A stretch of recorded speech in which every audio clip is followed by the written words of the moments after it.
Welcome, Lisa, to Human Skeptics. We are so glad to have you here. Thank you so much for having me on. And you're joining us all the way from across the ocean, right? Or water, in the least. Yeah, yes, I'm based in the UK. Thank you. And could you tell our audience a little bit about what you do and what your conditions are? Sure. I work as a block clearance therapist and a counsellor. I've sort of worked for several years in my career with people from different need groups, whether the autistic community, people with complex needs. So I've kind of built upon that, and I now do private practice. And we sort of use an integrative approach, some sort of talking therapy, some subconscious techniques to try and, help people overcome traumas. Okay. And why don't I know you have, although we're, sorry, we're going live later to talk about more about the subject matter at hand, race, conversation with race, concerning race, with extra Jehovah Witnesses and Jehovah Witnesses. Um, however, there are other behavior patterns that are kind of concerning. We just viewed a link, sorry, I can't talk today. We just viewed a video of Rick Farron in action with the vulgarity. And Yeah. personally, from looking at that film, it did not look like he was actively trying to stop it, um, Yeah. until something extra vulgar came on, and then he pushed that little device, which I'm very familiar with that device because we had it in boardrooms. But anyway, I would love to get your take on what it's like to, you know, it's just your take on the situation. I mean, generally. Sure. So first off, I like to say I haven't really listened to much of Rick Farron's shows. I Okay. have just watched a few clips that you've showed me before. So all I can really give you a take on is just my idea of what I've seen and what the situation could trigger. Sort of one thing I was drawn to first off was sort of the ethics of the situation. You've got somebody who's put obviously not an insignificant amount of investment to get themselves out there regularly on a platform, and they're speaking to people who have different traumas, different sensitivities, different stories. And we know that one of the main stories that we have from the ex-Jehovah's Witness community is people overcoming this this sense where they've had their identity stripped away, where they've had their boundaries violated, or they're overcoming like control, powerlessness issues. So we've got people at various stages of healing and in different stages of vulnerability. So for them to come forward and open up about their stories is incredibly brave.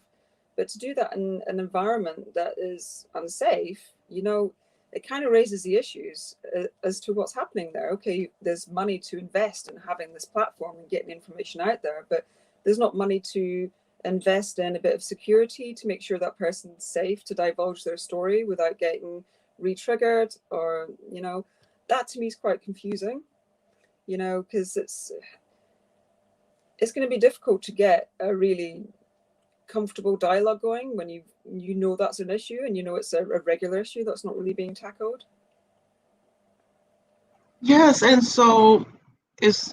I know you said you haven't seen a lot of the videos and everything, but I think what is striking is that he doesn't seem to have control over his show after 15 Mm, years of doing it. mm, I just find it highly,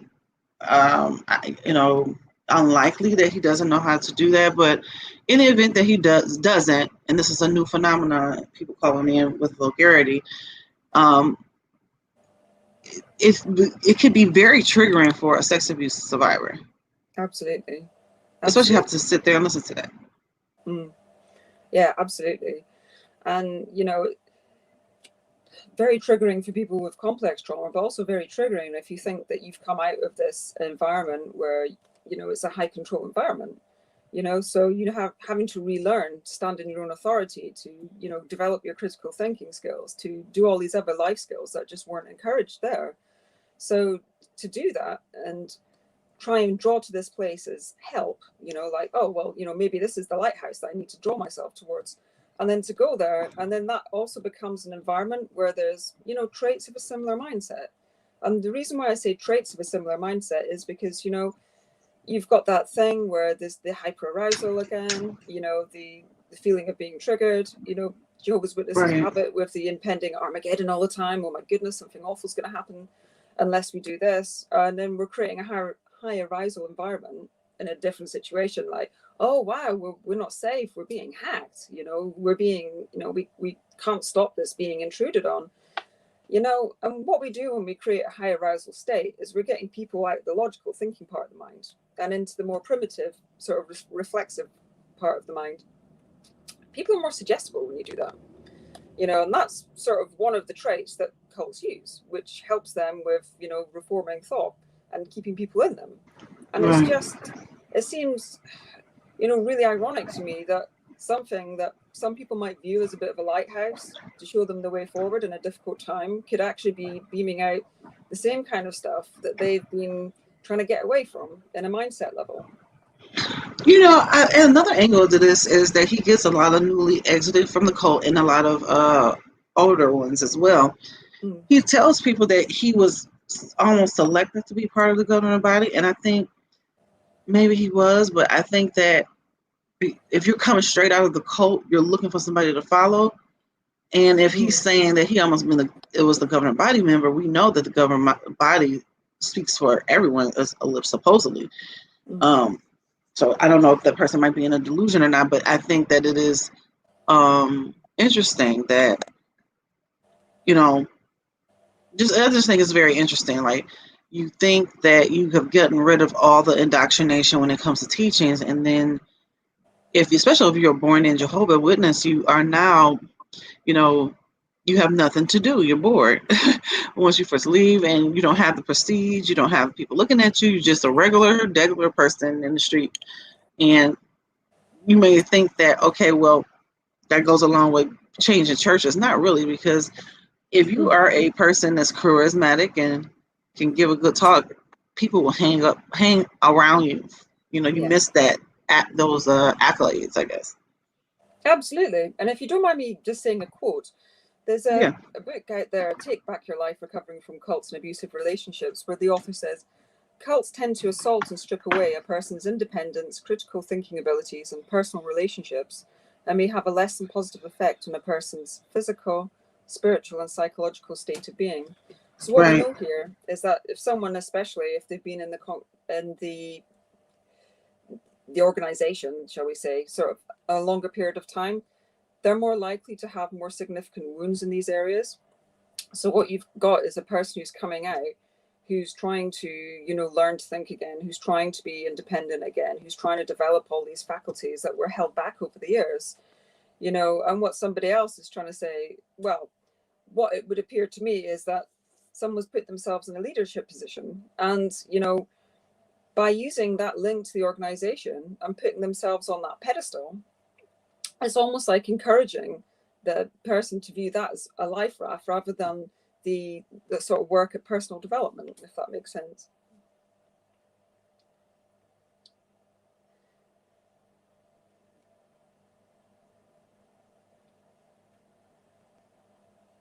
Are you still with us, Spencer? I was talking a lot and I forgot I was on mute. No, so what I was saying is, what do you say to those who exiting the cult who may not necessarily want to go to therapy or feel that they need it?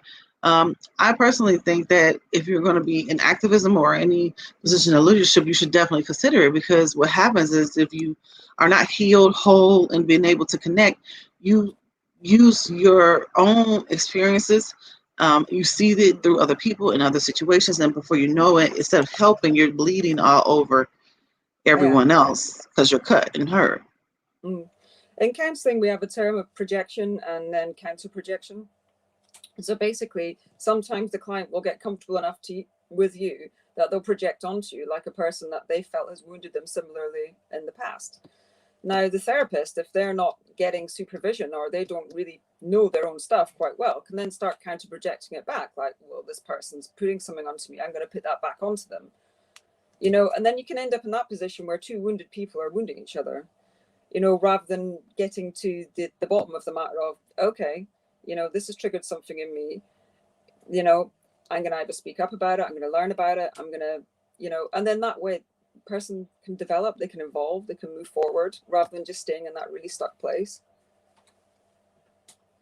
Well, yeah, for sure. I mean, and especially if you've been born in, like some of it, when you think about some of the tapes that, well, back then there were tapes that parents would put in a cassette recorder, and it was almost like indoctrinating your kids, like while they're sleeping, while they wake up, and when they go to school, and and I so, remember those days. Yeah. So, like for a born in, that is really all that you know. So it's really hard to recreate an identity outside of what you've always known. Whereas some who were raised around the organization or were older, they have something to compare it to, something to go back to. Yeah. And that's a really important point to make, because, the length of time in is sort of a big dependent factor on how the recovery goes. Somebody who's been in for about 5 years and leaves, and who's already had an adult life beforehand, already has that template of, okay, well, that's who I was, that's what I did, that's what I can go back to.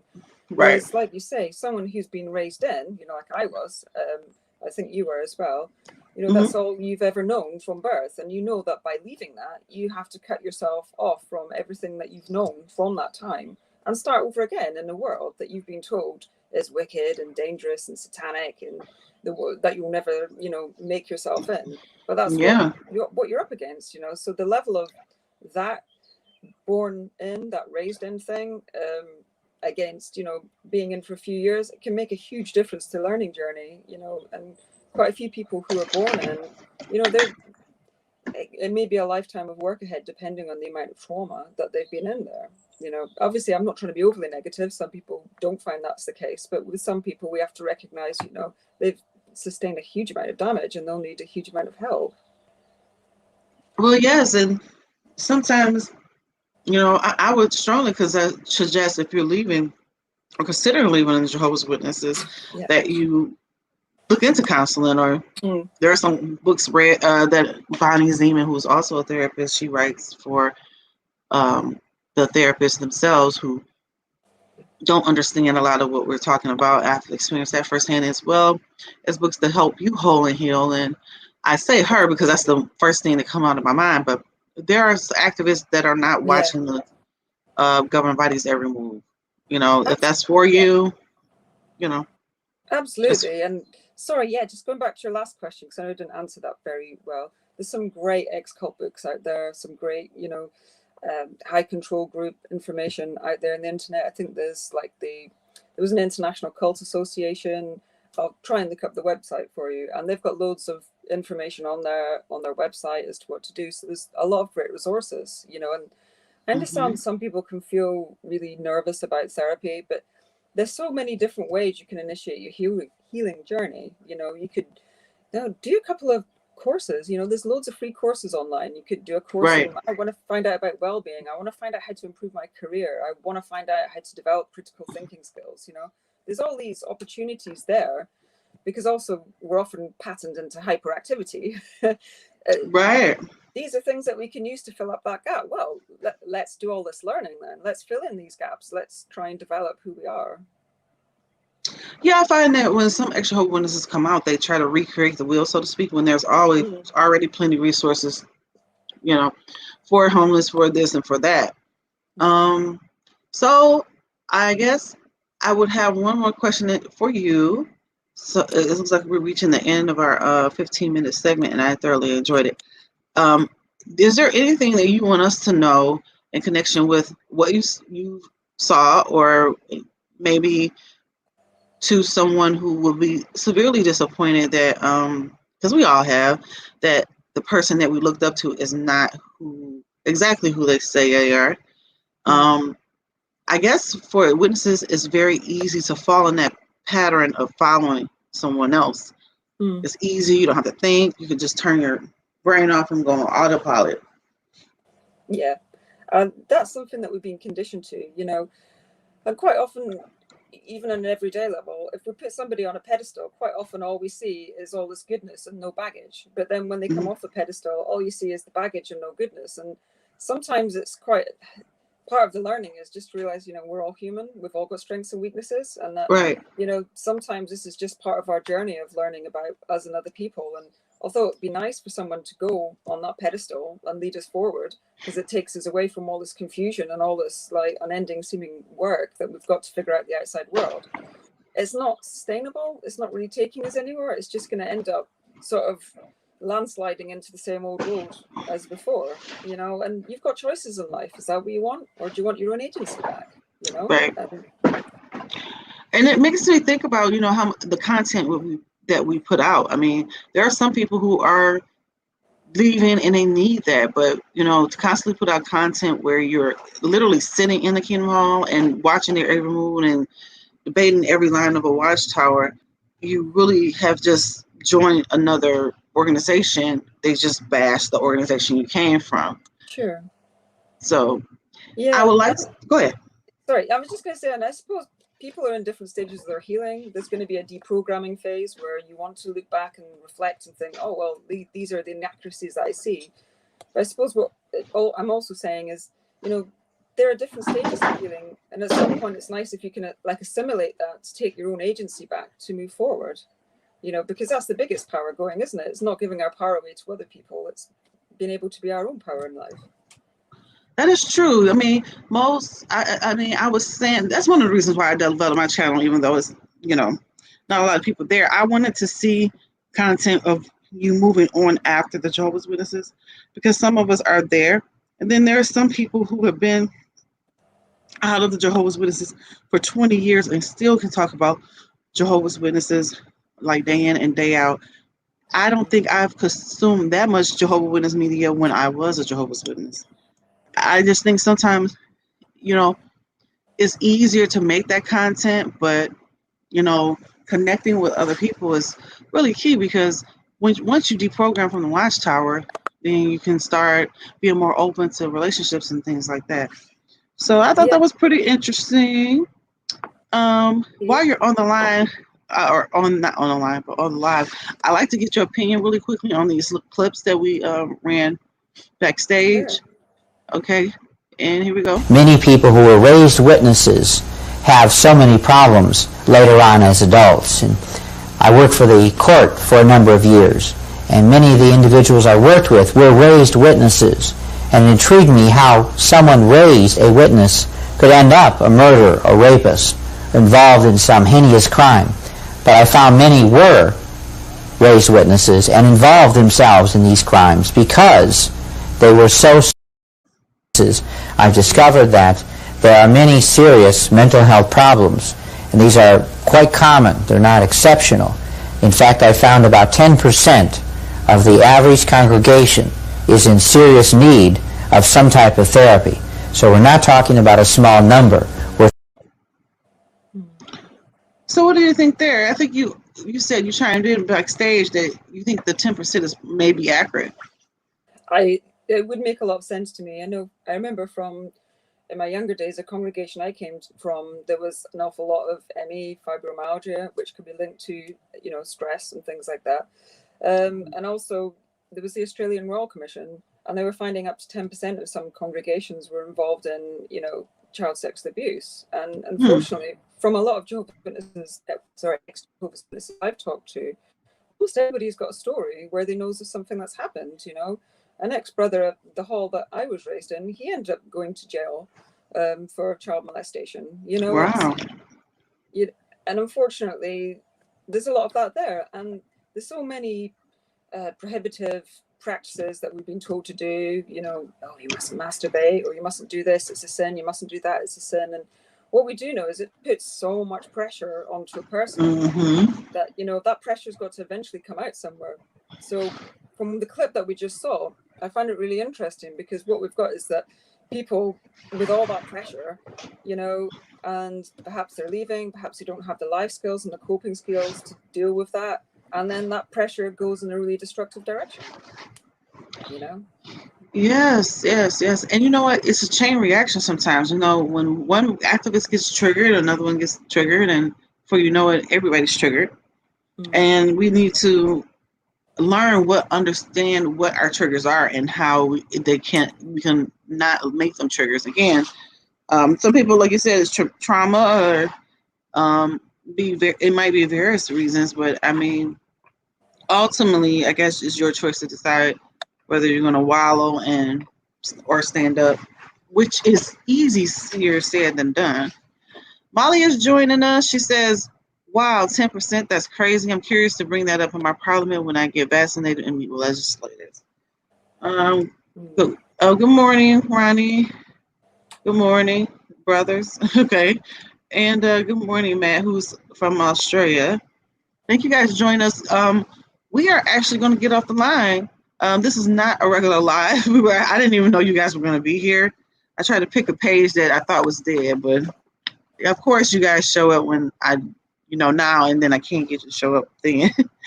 But thank you so much for being with us, giving your expertise here. And I'm hoping that, we are having a mental health episode totally directed to mental health.